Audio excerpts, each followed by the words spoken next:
be here. So thank you very much to the organizers for having this program at the University of Michigan this year. So I love health and econometrics, and it's great that people came here to do health and econometrics today, and Edward even organized, so I didn't have to organize it, and I just get to be here. So I'm delighted to be here. I've known several of you for many years, actually, seeing Partha.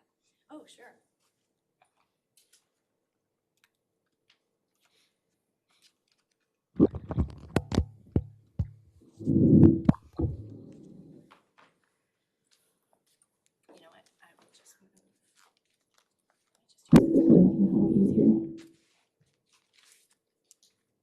Is that better?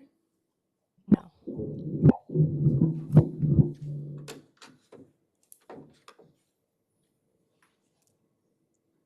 All right, how about that? No?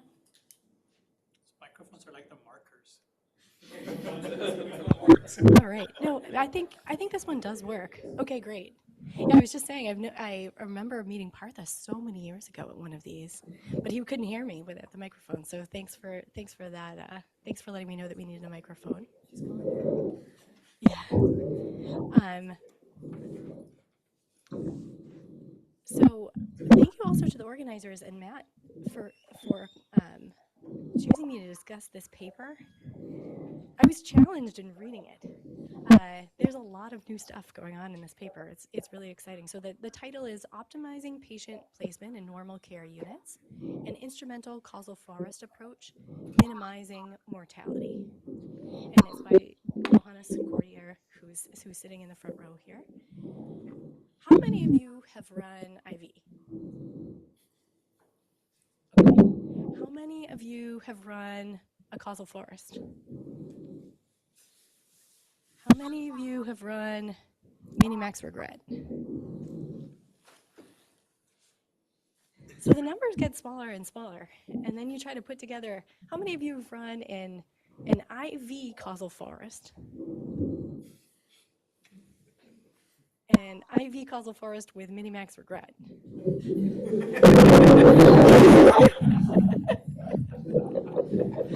Okay, so there's a lot going on here. I think it's a really appropriate use of new methods, and when you start using a new method, when you start applying it, it's a lot harder than it is later because there's no set of standard figures and tables that you have to present. So years ago when I did a regression discontinuity, we had to think about how are we going to present regression discontinuity. Now you can just run a package and you know how to talk about the results, you know what the figures and tables should look like. But when you're one of the first to apply a new econometric method, or when you're combining two different frontier econometric methods together, then there is no template to follow on how you present the results and how you talk about them, and it's a very challenging thing to do. So I have very few comments on the substance, although I make some substance, but they're mostly just, most of my comments are really just like, let's think deeply about how you would present these results, because when you're in a really new frontier area, it's not clear like, okay, first I present my balance test, and then I show my first stage RD, and then I do my, then I do my McCrary test to see if there's balance in the numbers. With IV causal forest with some mini-max regret in there, we're entering completely new territory and thinking about how to interpret the results and how to present them. And I think the paper does a really good job there. I think it's just really one of the challenges. I think several of you do health econometrics. One of the challenges with health econometrics is if you're trying to do something at the econometric frontier and also something that's an important application, that's just a really hard thing to do both of them at the same time. And I think this paper makes does a really good job at it. Also, I'm just particularly impressed that this is also a sole authored paper by a PhD student, and I struggled reading it for a week myself. So it's a pleasure to really learn things at the frontier. Okay, so the substantive health question behind this is how can we optimize patient placement in normal care units? So it's going to focus specifically on two types of normal care units. One is internal medicine and the other one is surgical. And the key difference is that there's different staffing requirements in both of them. They have different abilities to take care of patients, like different ratios, different types of the people that are there are different, and there'll be internal medicine doctors versus surgeons. But when hospitals get crowded, then you might not necessarily go in the normal care unit that you would be most suited to, because there's evidence that when the hospital gets crowded, the outcomes get worse. And so it might actually make sense, even if you're a surgical patient, to put you in the internal medicine unit, or if you're an internal medicine patient, to put you in the surgical unit, just because they have more capacity. And so what Johannes is trying to do here is to try to think about how to optimize based on capacity and based on the patient's characteristics, which type of normal care unit to put people into. So here's the key identification strategy. I'm just trying to show you the IV DAG. So he's going to use the emergency room admissions on a given day, excluding the index event, and construct a binary variable and say if that's greater than the hospital year median. So you can just think about it, this as being a binary variable for, is the ER particularly busy today? Are admissions from the ER particularly high today? And then that's going to lead to admission to the internal medicine normal care unit instead of the surgical care unit. I think the paper could just use a little bit of discussion behind the mechanism for this instrument. The thing that I would bring up is that I would assume that the people that normally go to the surgical care units are the people that just had surgery. Whereas if people are coming in through the ER, they're probably going to head directly into the internal medicine normal care unit. And so that's why you would expect the first stage of this binary variable of ER admissions are high today to differentially affect capacity in the internal medicine normal care unit relative to the surgical normal care unit. And then the next assumption is that placement in the internal medicine normal care unit relative to the surgical care unit is going to affect mortality, and that's going to be the ultimate goal, of course, an important policy relevant goal. And so just drawing this to IV DAG, the identification assumption is that the only way that, or the exclusion restriction is going to be that the only way that ER emergency admissions on a given day affect mortality is through whether you're admitted to the normal care unit instead of the surgical care unit. I think the discussion here is very balanced. We might be able to think of other reasons for violations of the exclusion restriction, but I think the discussion here is balanced on what that assumption is.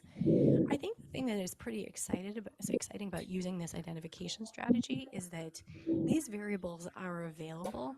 So you could imagine scaling this up.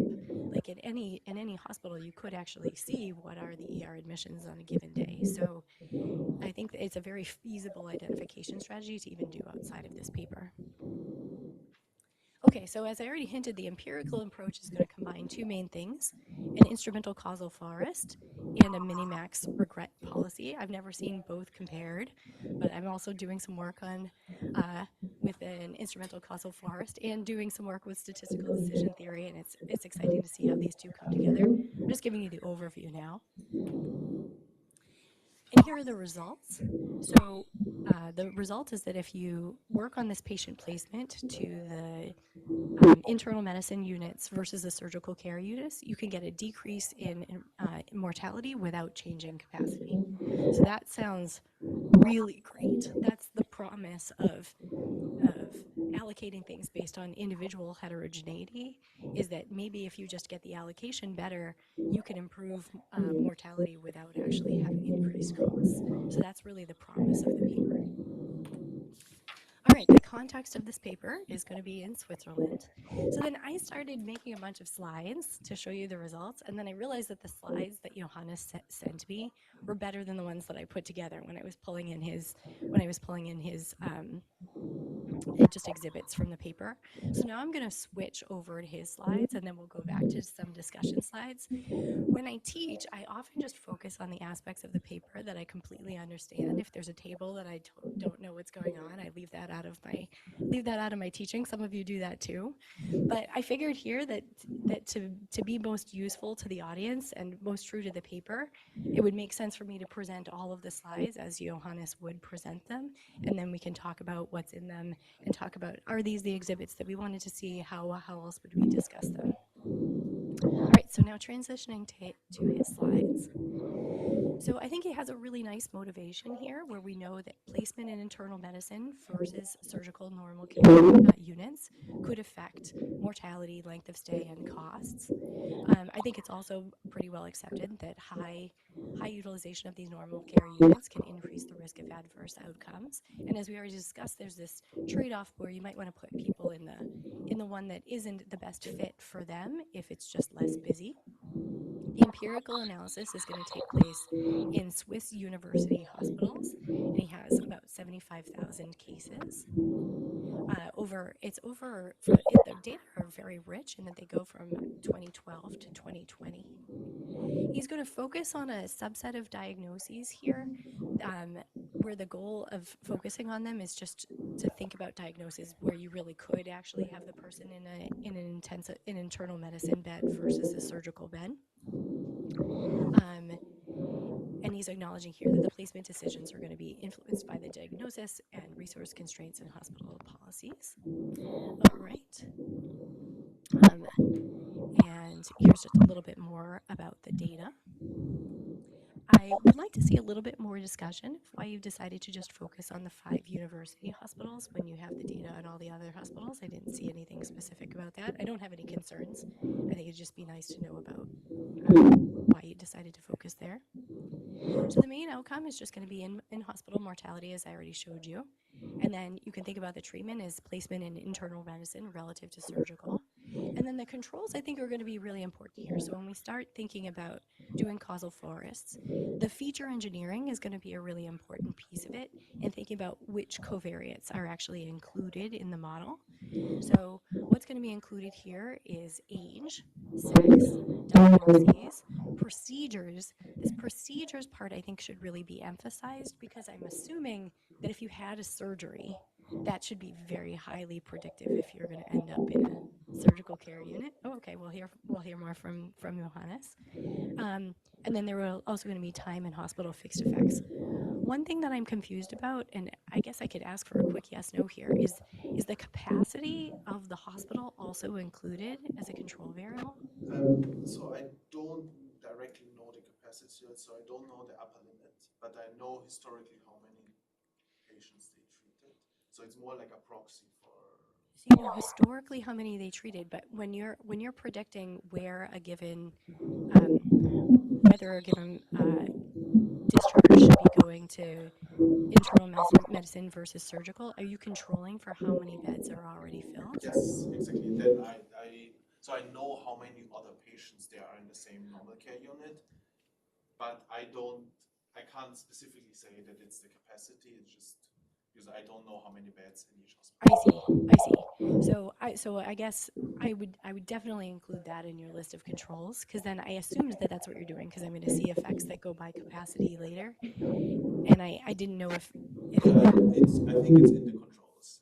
Now, do you have COVID data, like COVID years? Yes. That might be a good proxy, Yeah, of like the upper limit, I think. Yeah. Yeah, I know. But then during COVID years, the capacity reduced because they had to limit, because they need to isolate, so the rooms were. I'll give you a signal. Yeah. So, but this is through the fixed effects at the time. So you're controlling flexibly for how many people are within your sample. Yes. Already in. Sample. So not just because in all of these normal care units, technically also other patients that I didn't include through the diagnosis can also be treated, but they are just either, most of them, they are very predictive based in their diagnosis in which of those they go.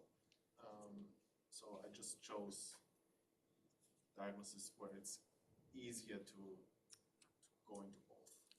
That makes a lot of sense to me. So it's going to be very important actually that one of the features in his causal forest model is the capacity at admission determined not just based on the people in his sample, but also all the other patients in the hospital.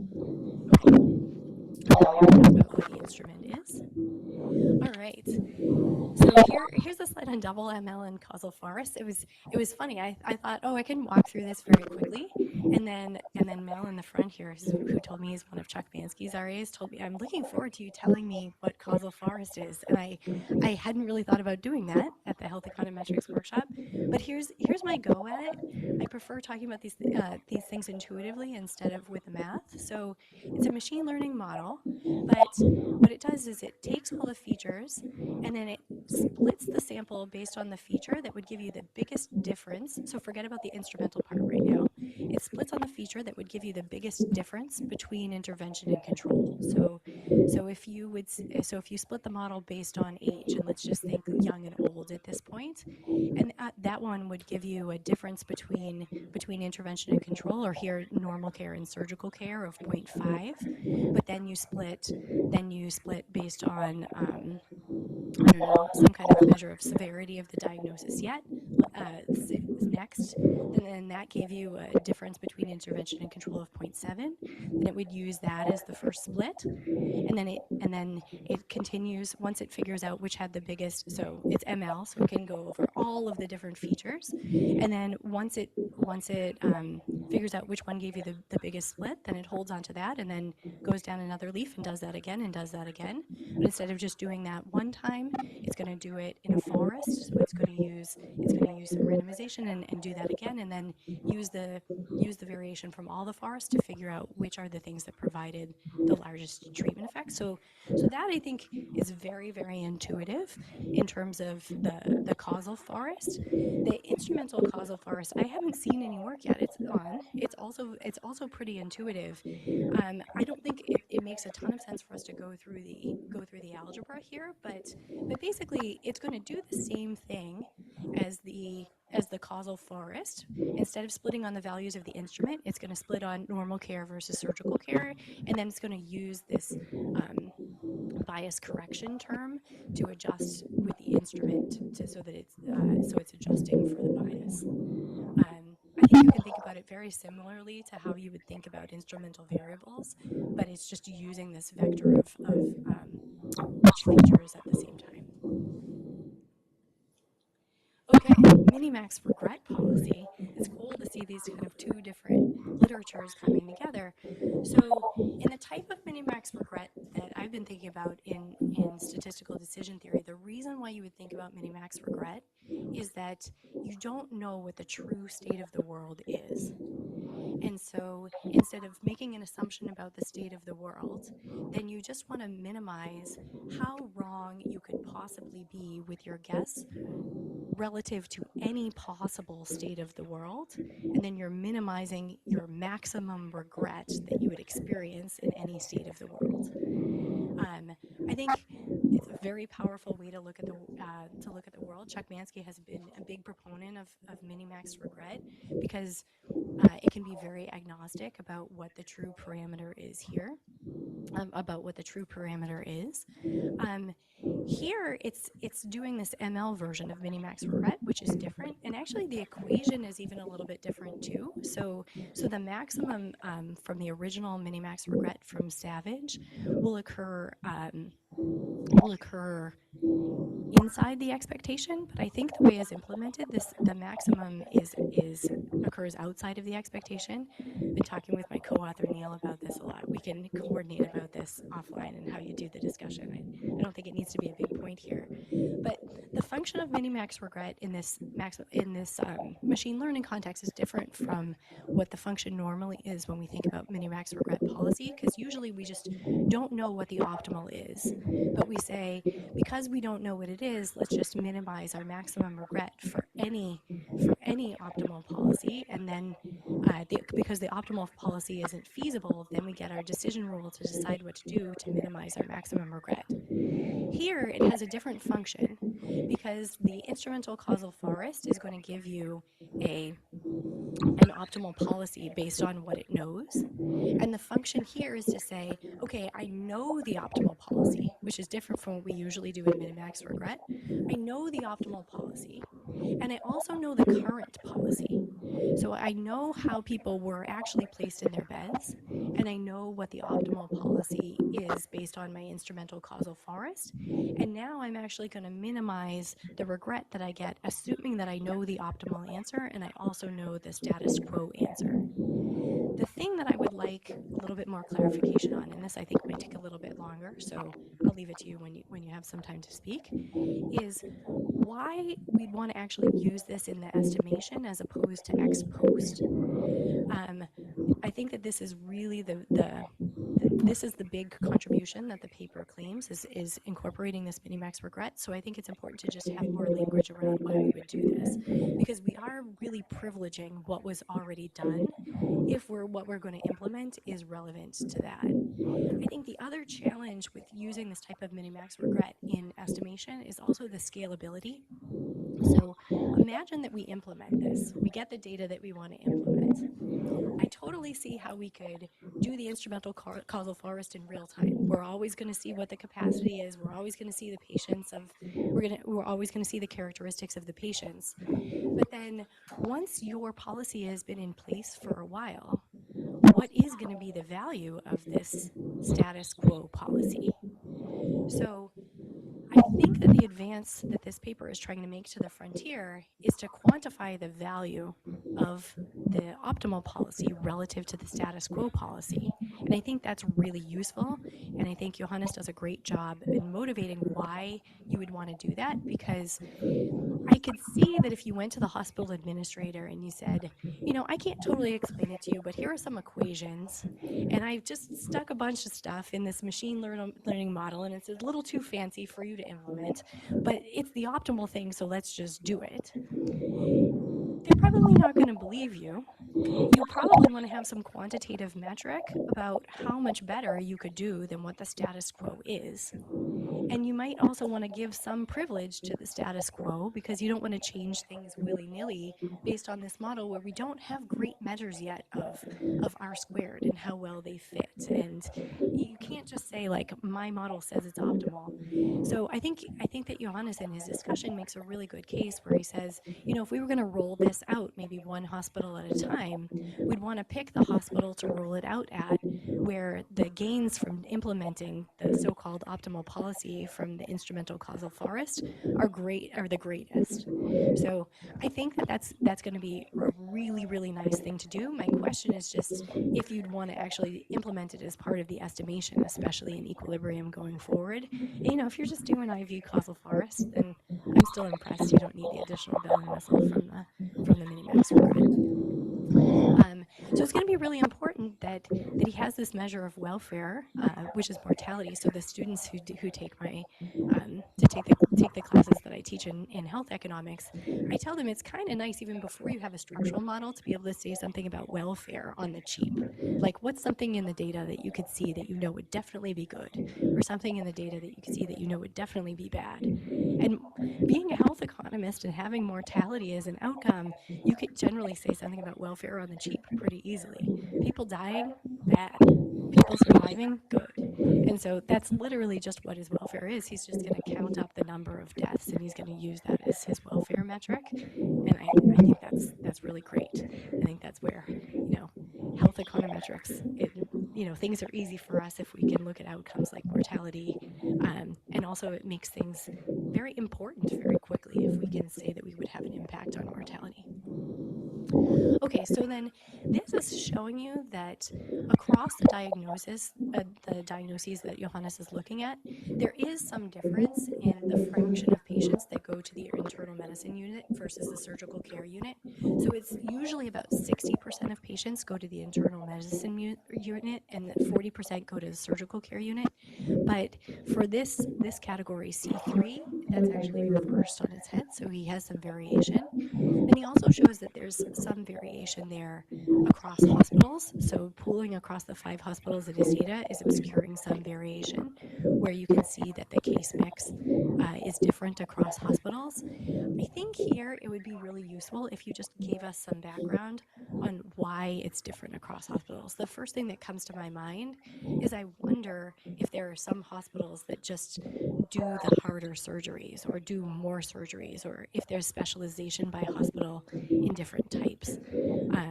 So just a little bit more discussion. So I think this is a good plot to present, but we don't know how to think about these plots yet. So I think just more discussion of why we see this variation, and then also how that affects the estimation would be useful. Then here, he's plotting the busyness time series by hospital all the way from when the data start in 2012 up until 2020. And you see that there's a shift toward internal medicine beds over surgical beds over time within these diagnoses. I think it would be good to have a discussion of why this is. Have the wings expanded over time? Is it just the case mix of the other types of beds that aren't in the sample are changing? Just have a little bit more discussion of what's happening here. This, I think, is really neat. So if you want to just take away one or two things, if you were going to run an instrumental causal forest, what's really neat here is that instead of just getting one first stage estimate like you would in an RD, you get a first stage estimate for every subgroup of the data partitioned by X, where that partition of the features was determined by the causal forest. So instead of just having one number for the first stage, you see a distribution of numbers for the first stage, and you see that the distribution of the numbers looks balanced between surgical and internal medicine. This reminds me a lot of if you were going to run a marginal treatment effect model and you're looking for overlap in intervention and control. This looks like the type of result that would come out of that. Again, I haven't seen a lot of papers like this, so I don't have like, here's the next figure that you should present. He also has this very nice discussion of it looks like the compliance scores are always positive. You see very few negative scores. So where there might be some evidence of defiers, it's probably just some estimation error that's happening. Here he's plotting that the optimal placement and what actually exists preserves capacity, which that's a very nice property of his estimates, because it means that what he's doing is feasible. So he presents the first stage R squared from a linear model, and the first stage R squared from the causal forest, and the first stage F statistic, which he says is strong, but it's not hitting it out of the park. I think it looks good to me, but people who know more about this can tell us if they think it's big enough. Now I think it would be useful to do more to actually discuss the average treatment effect from the causal forest so that we learn about what the heterogeneity is. So I think that this is telling us that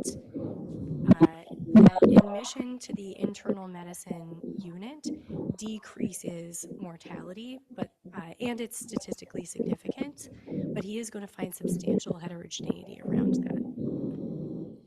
But it's important to think about this because the linear model actually has a coefficient in the opposite direction, and I think we need some kind of story about why that is.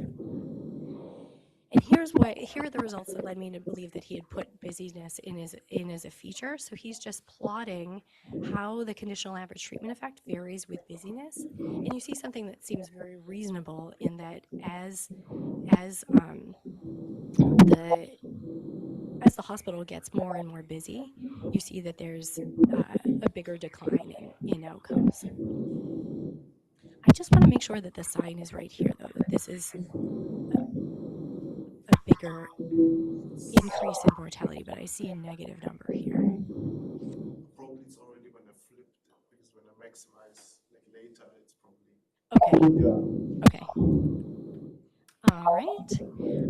So the confusion matrix, I think this is really important to report, because if Johannes is actually going to convince the hospital administrator to implement this policy, he has to tell them how much it would change. And it is quite a few patients that would be reassigned under this policy. It's about 50% 50% of patients that would be reassigned under this policy. So we have to think about those numbers. But maybe if you need to reassign 50% of patients, but you get big mortality gains, then that's something that you want to do. And then the welfare effects. So the welfare effects, to me, look as if they're going to decrease mortality overall. It's interesting to me that there's one hospital in which I think you see an increase in mortality, and I think there needs to be a discussion about that in the paper. And then I think Johannes does a really great job with the discussing the limitations. This paper is very sophisticated in saying what the limitations of the paper are in terms of scalability. The last few sections of the paper have a lot of sophistication in thinking about how you could actually implement that. So I leave it to you to look at the paper for those things. And so now I'll just jump to my own comments. So I think you would expect this too. The big worry is that do the doctors and nurses see things that you do not?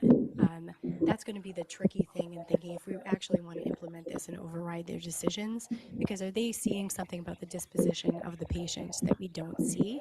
I think there's a lot of interesting work going on in how to augment decision making with ML, and I think there needs to be a little bit of discussion around that. We already talked about why are you using regret here? Why wouldn't you just implement the optimal policy instead of regret and just use the regret as a metric to tell you how much better that you could do? And then he does a really good job writing out the steps of how he implemented this. I know that most of it just came from the GRF, the Generalized Random Forest package, but I don't know, on this step where you're minimizing regret, are you actually thinking about every possible assignment for every patient into every bed and embedding that into the estimation? I'm not physically in every bed, but all possible combinations. I made some shortcuts so I don't look at all combination of patients, but all. So if I have a patient, there's a possible capacity for all of them, and then I estimate for all of these outcomes. So yes, it takes a while to run. Wow. Okay, so this is a very impressive thing that you're doing on a supercomputer. And did you run it within the GRF package, or is it? No. So basically the GRF stops at step 2. That's what I thought. I see. So doing this, I see how this is a very challenging thing to implement in terms of actually putting the regret in. Okay. Then I think you could think a little bit more about, can you do more to justify monotonicity with the theoretical arguments? I was also asking how exactly you're thinking about capacity, which you talked about. Is it just a covariate? I think that the claim is talking about the trade-off between capacity and specialization. But the thing that I'm worried about there, if you're talking about that as the main covariate, when we think about the potential outcomes, usually the way we think about the capacity constraint is not throwing in the capacity as an additional feature in the model. It's actually allowing one patient's placement to affect another patient's outcome, which we would usually do in that the potential outcomes would violate SUTVA. So if Edward is in the surgical ward and I'm also in the surgical ward, that would affect me. I think that that's a crucial thing to think about in your motivation of the paper. I don't know if you can just put capacity in as a feature to get around this SUTVA violation. I don't think you necessarily need to talk about it too much, though. I think you just need to play down how you're solving this trade-off, because I think you're not actually taking into account the other patient's outcomes assigned at the same time. You're just taking into account busyness as the feature. Then I think just one general comment is I've experienced this myself so many times, and I'm sure I have some referees in here who've gotten me on this. When you do something that's new, it's really important to emphasize what's off the shelf and what's actually new here, just to make it a little bit easier to read. It turns out there's a lot of new stuff here, as I see even in this conversation, that the way that you've implemented the minimax regret is really a challenge. And I think just really emphasizing here's the parts that are new, and then anything else, if it isn't new, just try to do the off-the-shelf version. And then lastly, I just think this paper is incredibly ambitious, that you could potentially think about having access to this instrument and doing this in a scalable way moving forward. So I learned a lot by reading the paper. There are lots of questions, as you've all seen. I think most of my comments are expositional, but it's just because when you've done something really difficult and really new, then you really have to think about the template for exposition on your own. So thank you very much, and I'll turn it over to you.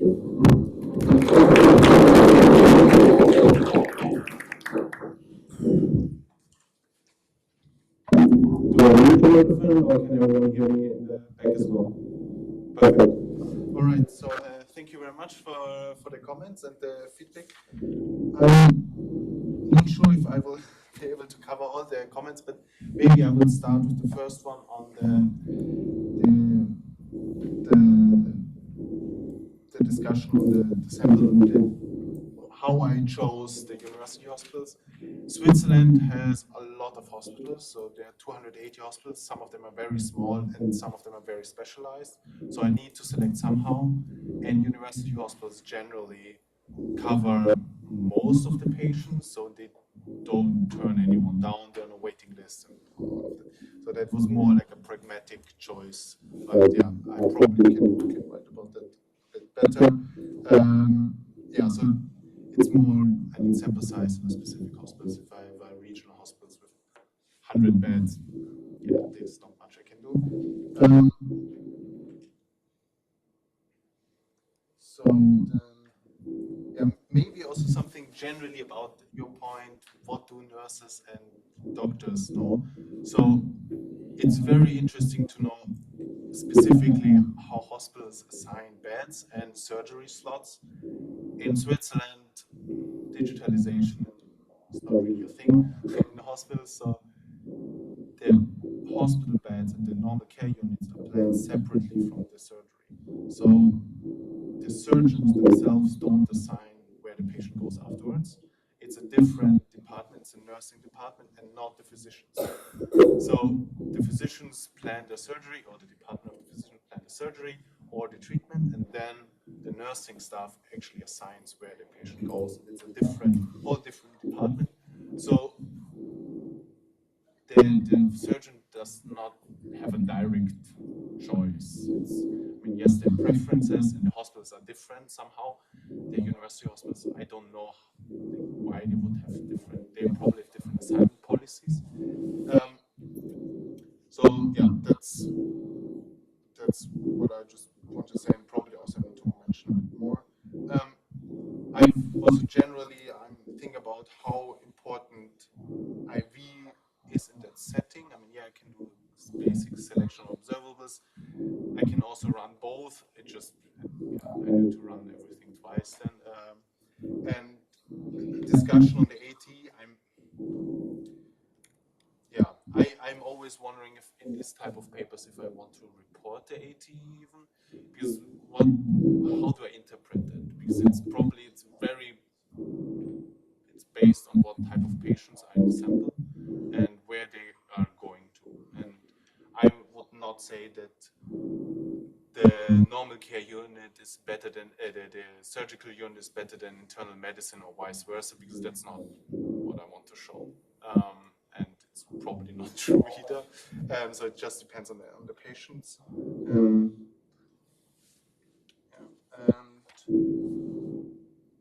And your point on Sutwa, I'm always struggling with that, because in a lot of cases this is violated. I think it's fine because I know the capacity, and if I control for it, it should be okay. I think that's my opinion, but maybe someone here knows better, and happy to discuss it or try to solve it somehow. Yeah. I hope I mentioned all the major points. And as you said, think about how to show results is difficult. I'm always trying to figure out what to show, and there are just a lot of plots and tables that are just somewhere, and I decide to remove it because it was too confusing or not relevant.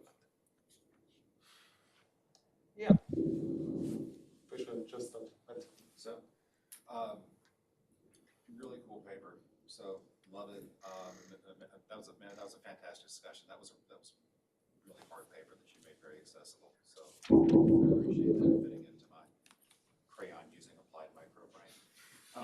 So from just think about this from kind of a health perspective, something I would love to see if I was a hospitalist or somebody reading this paper is given that you go to the work of building the causal forest for who goes where, are there any standout characteristics of where the type 1 and type 2 errors are? Speak up. You said speak up? Yeah. Are there any It's not just me saying speak up. do any key characteristics predict who the type 1 and type 2 errors are? Like who gets assigned to the NCU that should get assigned to surgery, who gets assigned to surgery that probably should have gone to the NCU?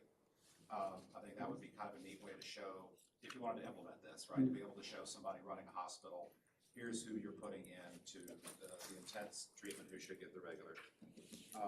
Second thing is, I didn't know if the dynamics of this within the day mattered. Does somebody get assigned to the surgical unit at 8 o'clock a.m. when there is capacity, and then at 6 o'clock p.m., right, because I know you're using daily capacity, but if kind of the within period dynamics affect who goes where.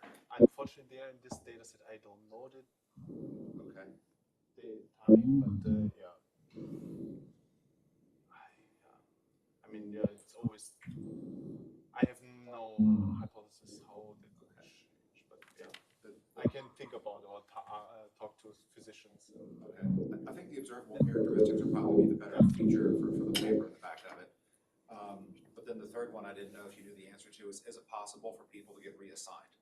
So can somebody go to the surgery unit, to the surgical care unit, and then in between discharge, can they say, well, there's somebody coming in who's worse off, you seem stable, we're going to move you to Nichols Home? Or is that a pretty sticky assignment? The normal care unit is pretty sticky. I mean, there's a possibility that you get discharged from the hospital and you come back.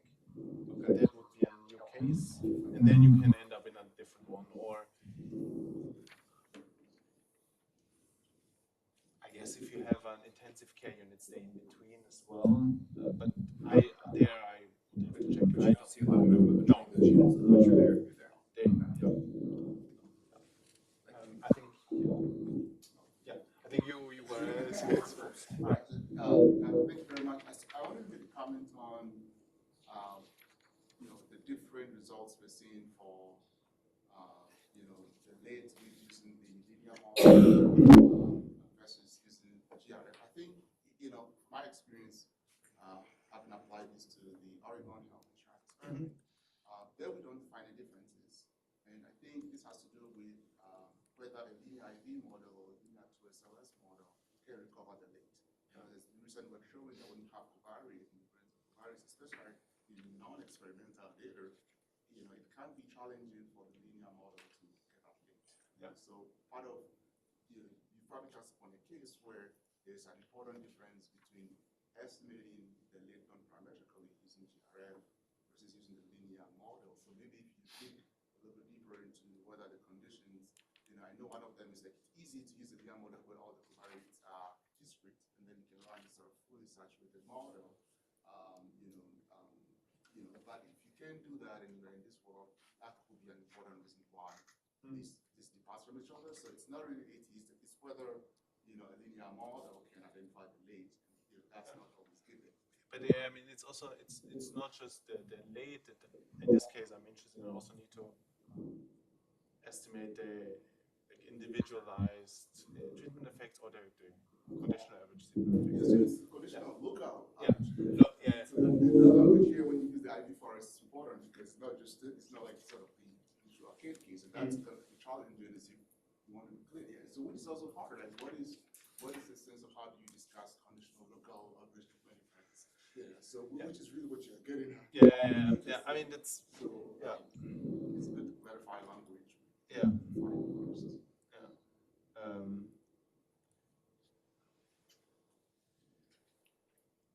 So, I mean, the difference in the estimates, I'm probably, I mean, the standard assumption would be that there is some non-linearity and you can't do in a single linear form or interaction between diagnoses. So I put in all the comorbidities. That would be one. So that's for the difference, and I mean, I'm and also in the discussion, I think I mentioned it, it's very hard to estimate local individualized treatment effects because you assume that the instrument also works for one specific individual and not just one, but all of them. And I'm pretty sure some of the estimates for some of the individuals completely off. I don't know how to deal with that. It's just, yeah, that's just something I have to accept. Yeah. That's good. I think mine maybe follows from what Yeah. you just said. With this sort of model, like, and I love what you've done. How have you tested for spurious discovery? And like the ATTs are consistent, but the I mean, there are a couple of ways to. I mean, if I think about, in the end, I just care about the policy. I don't specifically care about whether the point estimate is 2 or 3. or Yeah. aren't you making counterfactual assignments based on your local average treatment effects? They're individual opportunities. Yeah, on the individuals, right? So Yes, that's where this is really yes, worrisome. yeah. But yeah, If those are, like, those estimates, their consistency depends on the unobserved local data density.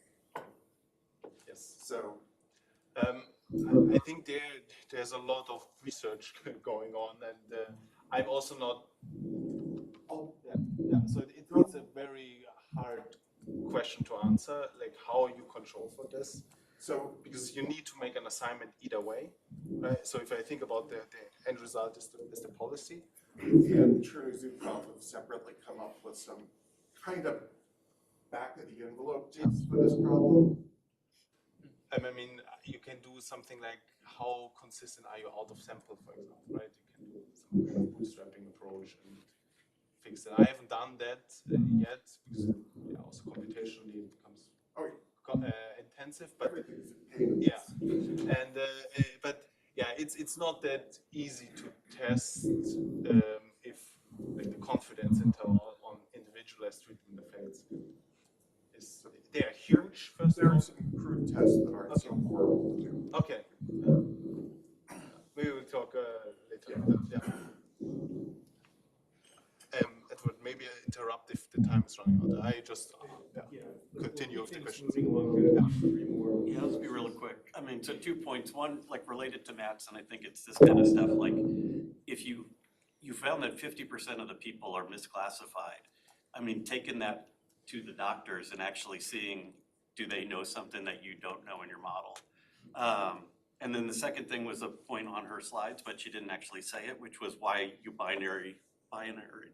why you make the instrument binary, and does that cause any issues? There's actually a few recent papers on econometric problems that show up when you make continuous things binary.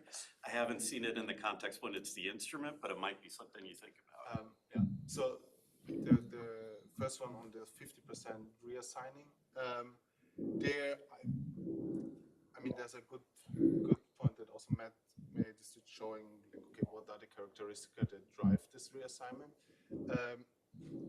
and I mean, you've seen the plot. There is already a lot of variation between the diagnoses, so it's not. I mean, even yes, there are 50% that I would do differently. But most likely there are a lot of patients where the effect is basically 0, so there's no difference, and it's very small. And I could make like a threshold, for example, and so if its difference is smaller than that, we just keep it in the same one. And so you had a Making the instrument binary. yes, making it so. That's just so currently there is one version of the causal-first that allows for continuous treatments, or still discrete, but it's not that well implemented. So it's just for now the GRF only allows binary treatment. That's the practical answer, and then also adding a new continuous treatment on it makes So I think the only comment then is just to think about whatever the assumptions are that you need in the IV causal inverse, that the fact that the underlying instrument is continuous doesn't screw things up so much.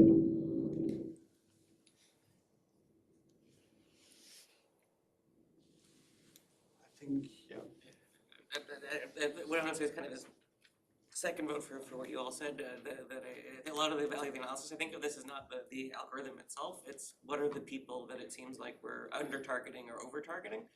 And then once you have that, I'd be really curious when you take it to practitioners what they say. Yeah. Right, like the best cases, they're like, oh, this makes physiological sense and we're overreacting or underreacting, you know. So The worst cases, it's, you know, a data artifact and you know why. so maybe also there, I'm based in a medical school, so I talk a lot on to practitioners, and the very interesting thing is this is a problem where it's between the departments, right? So physicians are not really interested in this type of problems because it does not happen in their department. It's not surgical, right? It's not neither internal medicine. It's this interaction between those departments. So they are very happy if someone else takes care of that. So yeah, I'm working on different problems as well where it's between departments. So that's the interesting thing. If you tell them, well, I would reassign 50% of the patients, well, they're not that happy to hear that, yeah. And if you tell them you should reassign like these patients, or presumably it's not the full 50% are driving it, presumably it's a small scale. I plan to at some point go with examples and say, okay, there's this patient here. Where would you send that patient? Right? That's the question. Yeah. Last question. Yeah, so could you, I mean, related to all these comments, could you, instead of showing this 50% reassignment, just show like what gains could we have from, you know, by group, like ordering the group, and again, with all the noise and uncertainty, just like how much could we gain by reassigning like the best 5% and acknowledging, you know, the uncertainty could be, and dumbing down in other ways, like maybe just restricting the covariate set and seeing how much could still be realized. That's a very Game inside. good example. Yeah. Thank you. We're going to stop here and reconvene probably at 10:30.